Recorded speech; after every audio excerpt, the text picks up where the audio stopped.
Bienvenidos de nuevo. Hoy vamos a entrar en uno de los temas más importantes de la existencia humana y al mismo tiempo en uno de los más mal comprendidos, la felicidad. Todo el mundo la busca, todo el mundo habla de ella, todo el mundo dice quererla, pero muy pocos se han detenido a preguntarse qué es realmente. Y ahí empieza el problema, porque pasamos la vida persiguiendo algo que ni siquiera hemos definido con claridad.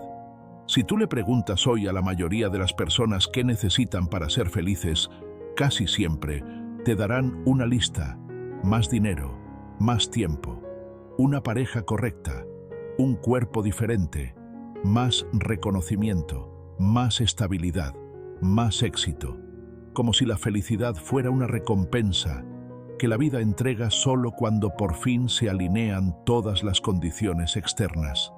Y sin darnos cuenta, vamos construyendo una existencia entera basada en esa idea, la idea de que primero deben cambiar las circunstancias, para después permitirnos estar bien. Pero aquí hay una verdad incómoda que casi nadie quiere escuchar.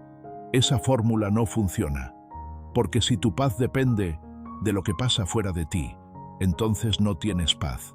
Tienes una tregua temporal, un pequeño descanso entre una preocupación y la siguiente, un alivio momentáneo que desaparece tan pronto la realidad deja de obedecer tus expectativas. Eso no es felicidad verdadera. Eso es dependencia emocional del entorno. Nos enseñaron a reaccionar, no a construir. Nos enseñaron a buscar afuera lo que solo puede sostenerse adentro. Y por eso hay personas que lo tienen todo y aún así viven vacías, mientras otras, en medio de la simplicidad, irradian una serenidad que no se puede comprar. La pregunta entonces no es ¿qué necesitas para ser feliz? La pregunta real es ¿qué dentro de ti está impidiendo que esa felicidad natural se exprese? Porque tal vez la felicidad no sea algo que se consigue, tal vez sea algo que aparece cuando dejas de vivir en guerra contigo mismo, y eso es exactamente lo que vamos a explorar hoy. Para entender por qué la mayoría de las personas vive persiguiendo algo que nunca parece durar, tenemos que aclarar una confusión fundamental. Lo que la mayoría llama felicidad, en realidad es placer. Y aunque estas dos palabras suelen usarse como si fueran sinónimos, en términos biológicos y psicológicos, son cosas completamente distintas. El placer es un evento químico, una respuesta rápida del cerebro cuando algo en el entorno coincide con nuestros deseos o expectativas. Consigues algo que querías, recibes aprobación, te dan una buena noticia. Tu cerebro libera dopamina, serotonina, endorfinas, y durante unos minutos o unas horas te sientes increíble. Pero el problema es que el placer tiene fecha de caducidad. Es un pico, una subida momentánea, una pequeña ola que inevitablemente vuelve a bajar. Y lo más curioso es que cuanto más dependemos de esos picos, más difícil se vuelve sostenerlos, porque el cerebro desarrolla tolerancia. Lo que ayer nos hacía sentir euforia, mañana nos parece normal. Lo que hoy nos emociona, mañana ya no es suficiente. Por eso alguien que cree que la felicidad depende de ganar más dinero, cuando gana más, dinero quiere aún más. Quien cree que depende del reconocimiento, necesita cada vez más reconocimiento. Quien cree que depende de que todo salga perfecto, vive en constante ansiedad, esperando el próximo problema. Sin darse cuenta, esa persona ha convertido su bienestar en un juego de azar. Si pasan cosas buenas, se siente bien. Si pasan cosas malas, se derrumba. Su paz depende de la suerte. Y cuando tu paz depende de factores externos, tu sistema nervioso vive en vigilancia permanente, esperando el siguiente evento que confirme que todo está bien o que todo se ha arruinado. Por eso tantas personas viven cansadas emocionalmente. No están cansadas de trabajar, están cansadas de intentar controlar un mundo que no pueden controlar. La verdadera felicidad no puede depender de eso. Tiene que ser algo más estable que una reacción química momentánea. tiene que ser una forma diferente de funcionamiento interno. Y para entender cuál es esa forma, primero tenemos que mirar algo que casi nunca cuestionamos. ¿Por qué sufrimos realmente? Ahora llegamos a una idea que puede cambiar completamente la forma en que entiendes tu propia vida. Porque si la felicidad no depende únicamente de lo que sucede afuera, entonces el sufrimiento tampoco depende solamente de los eventos. El sufrimiento tiene otro origen. Imagina por un momento que tu mente funciona como un conductor eléctrico. La realidad, todo lo que ocurre a tu alrededor, es como una corriente constante de información que intenta atravesar ese conductor. Cada experiencia, cada encuentro, cada noticia, cada momento del día es una pequeña descarga de realidad entrando en tu sistema. Pero aquí está el punto clave. Si ese conductor está limpio, ordenado y abierto, la corriente pasa sin problemas. Pero si está lleno de obstáculos, de bloqueos, de rigidez, entonces aparece la resistencia. Y cuando una corriente fuerte pasa por un sistema que ofrece resistencia, ocurre algo inevitable en física. Se genera fricción. Esa fricción produce calor. En términos humanos, ese calor es lo que experimentamos como sufrimiento. No es solamente lo que pasó, es la resistencia interna a lo que pasó. Cuando la realidad dice, esto ocurrió, y tu mente responde, esto no debería estar ocurriendo, ahí nace el conflicto. Cuando la vida cambia algo y tú te aferras a cómo las cosas deberían ser, aparece la fricción. Cuando algo termina y tu mente insiste en que no debería haber terminado, aparece el dolor que se prolonga. Esto no significa que los eventos no importen. Claro que importan, pero el verdadero desgaste emocional no proviene solo del hecho en sí, sino de la energía que gastamos intentando que la realidad sea distinta a lo que es. Es como intentar empujar un río para que fluya en dirección contraria. Cuanto más empujas, más te agotas. Y lo más curioso es que esta lucha ocurre casi siempre de forma automática.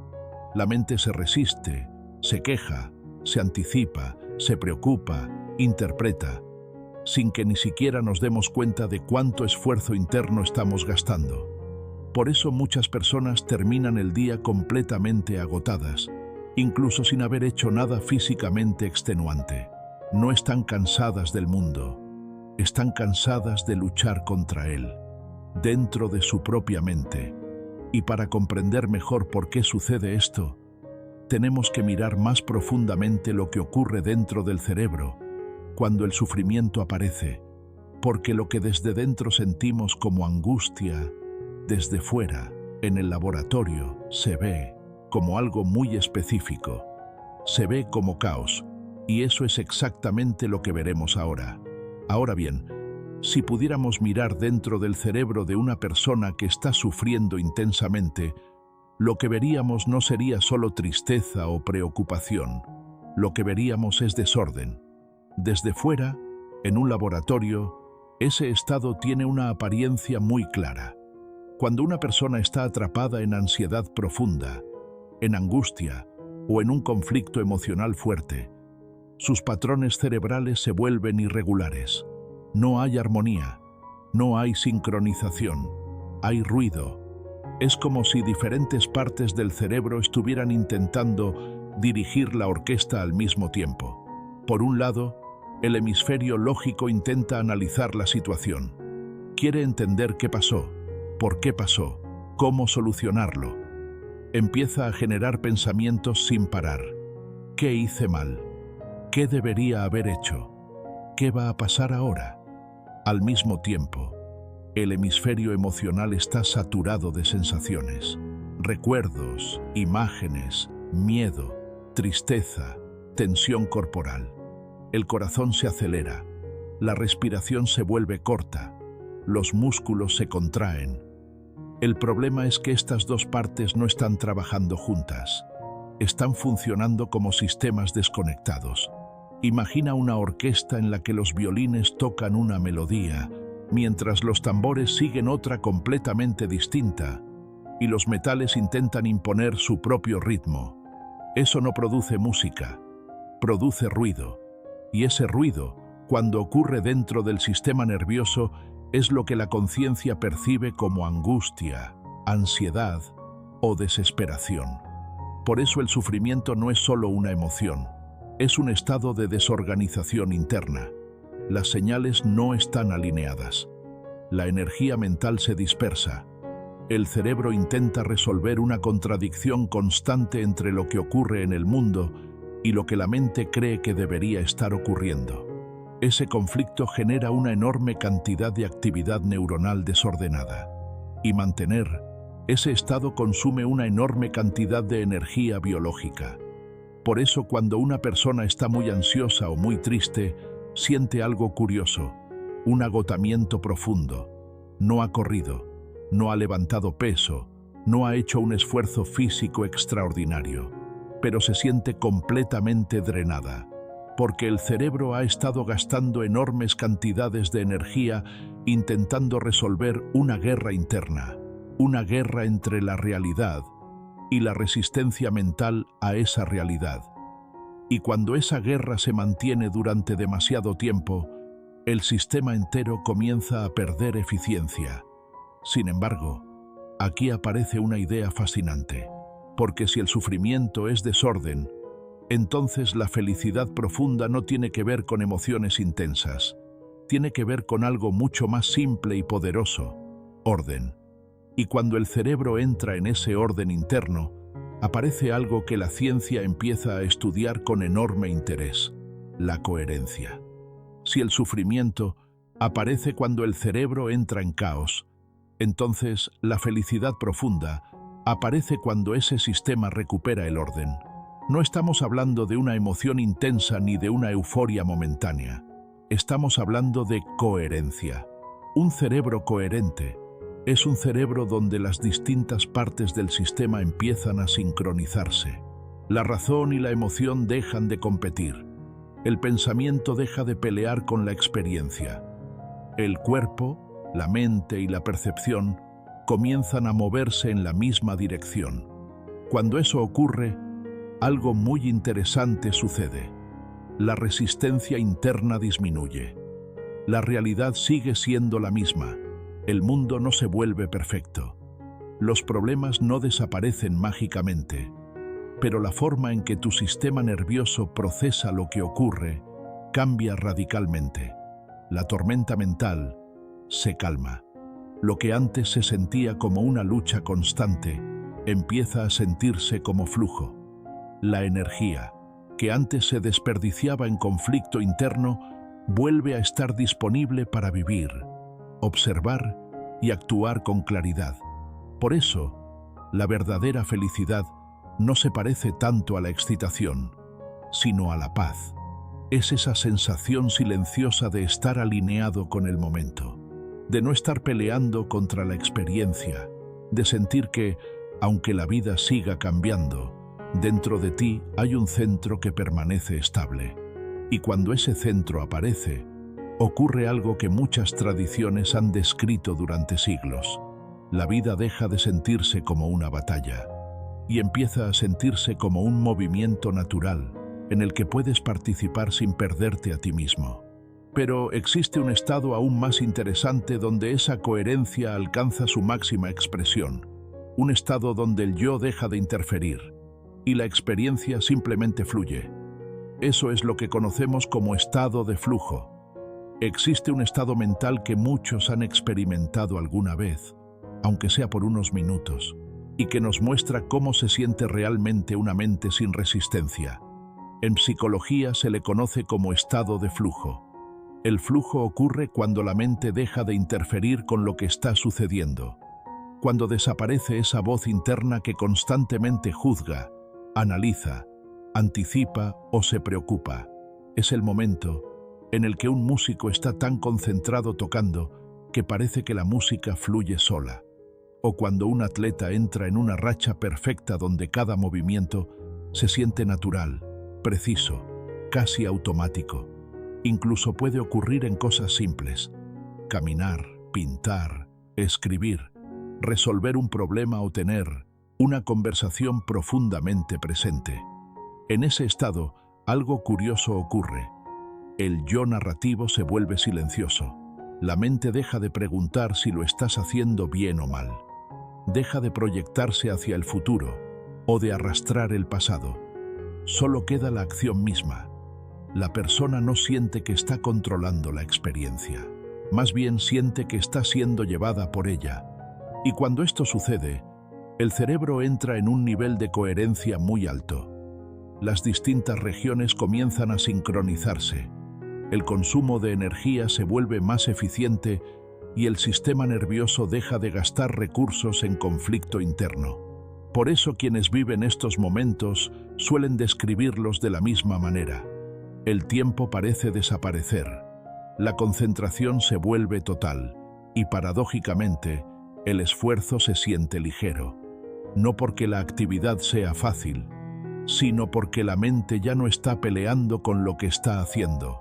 En ese instante, el creador y la acción casi se vuelven lo mismo. El bailarín es la danza, el músico es la música, y esa ausencia de fricción interna es, en términos muy simples, una de las formas más puras de felicidad que el ser humano puede experimentar. Pero surge entonces una pregunta importante. Si la felicidad aparece cuando dejamos de resistirnos a la experiencia, ¿cómo podemos aplicar eso en la vida diaria? Ahí es donde entra lo que podríamos llamar la ecuación de la paz. Llegamos ahora a una idea clave que puede transformar por completo tu forma de vivir: la aceptación. Pero aceptar no significa rendirse ni resignarse. Aceptar significa reconocer la realidad tal como es antes de reaccionar ante ella. Porque cuando algo ocurre, un problema, una pérdida, un retraso, el evento ya forma parte del presente. Sin embargo, la mente suele crear un segundo conflicto diciendo: esto no debería estar pasando. Y ahí comienza la fricción. La realidad avanza en una dirección, mientras tu mente intenta empujar en la contraria. Esa oposición genera desgaste, tensión y sufrimiento. La aceptación rompe ese choque. No significa que te guste lo que ocurre. Significa que dejas de gastar energía negando que está ocurriendo. Cuando la mente deja de pelear con el momento presente, la resistencia desaparece. Y cuando desaparece la resistencia, la energía vuelve a estar disponible. Por eso podemos resumirlo de una manera muy simple. Realidad menos resistencia produce paz. Realidad multiplicada por resistencia produce sufrimiento. La diferencia entre ambas no está en lo que pasa afuera, sino en cómo tu mente decide relacionarse con lo que está pasando. Ahora bien, entender la teoría es importante, pero la verdadera transformación ocurre cuando puedes aplicarla en la vida cotidiana. Aquí tienes 3 herramientas simples para reducir la fricción interna. La primera es separar el hecho de la interpretación. Muchas veces no sufrimos por lo que ocurre, sino por la historia que nuestra mente crea sobre lo que ocurre. Un hecho es neutral. Esto pasó. La interpretación añade el drama. Esto es terrible. Cuando aprendes a ver primero el hecho, el sistema nervioso reacciona con mucha menos resistencia. La segunda herramienta es regular la respiración. Cuando la mente entra en caos, el cuerpo también. Una respiración lenta y rítmica puede reorganizar el sistema nervioso y devolver coherencia al cerebro en pocos minutos. A veces, no necesitas resolver el problema inmediato. Solo necesitas calmar el sistema que lo está procesando. Y la tercera herramienta es cambiar tu objetivo. En lugar de perseguir felicidad constantemente, empieza a buscar coherencia. Pregúntate: ¿esto me ordena o me fragmenta por dentro? Porque cuando tu vida empieza a alinearse con lo que te da coherencia interna, la paz aparece como una consecuencia natural. La felicidad entonces deja de ser algo que persigues y se convierte en el resultado de un sistema que ya no está en guerra consigo mismo. Para terminar, quiero que te quedes con una imagen sencilla. Imagina un lago con su superficie. Es tan tranquila que refleja el cielo como un espejo. Esa quietud no aparece porque el lago haya aprendido algo nuevo, sino porque nada está perturbando su superficie. Así funciona también tu mente. La felicidad profunda no es algo que tengas que fabricar desde cero. No es un premio que llega cuando todo sale perfecto. Es más bien el estado natural de un sistema que no está lleno de ruido. Cada juicio constante, cada resistencia, cada esto, no debería ser así, es como una piedra que lanzas al agua. Y esas piedras crean ondas de agitación que distorsionan la calma que ya estaba ahí. Por eso la verdadera tarea no es aprender a ser feliz, es dejar de crear el ruido que bloquea esa felicidad. La próxima vez que sientas que la vida pesa demasiado, recuerda esto. Muchas veces no es la vida lo que pesa, es la resistencia con la que la estás sosteniendo. Cuando dejas de pelear con la realidad, algo cambia profundamente dentro de ti.